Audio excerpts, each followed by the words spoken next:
निया लगे देइथिले तांको देहरे एवं अर्धदग्ध अवस्था निजे बर्तिबा पाई दौड़ी दौड़ी नदी पठा पाखरे थिबा पाख जो रही पाखरे एक घर भीतर को पशि जाइथिले पीड़िता एवं गुरुतर अवस्था उद्धार करा जाइतिला।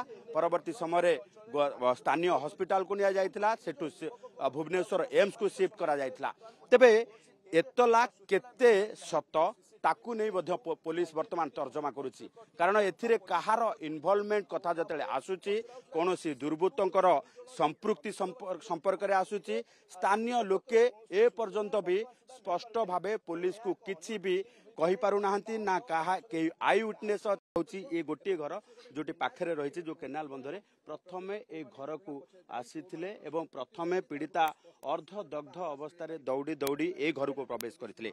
जो घर मालिक की एबे पूरा सबु विवरणी पुलिस डीजी को आगे प्रकाश करुछंती, केमिति देखिथिले को अवस्था रे पीड़िता आसीथिले एवं पीड़िता पछे पछे किया आउ अन्य लोक आसीथिले कि पीड़िता जेतेबेले आसिले कोन कहिले एवं परवर्ती समय से को दिगरु दौड़ी के आसी तांको घरे प्रवेश कले। ये संपूर्ण कथा पूरा डीजीपी को आगे गोटी गोटी परिचित थिले। एई घरे जे रहउछंती से परिप्रकाश मध्ये एठु ही आरंभ करथिला तदंत।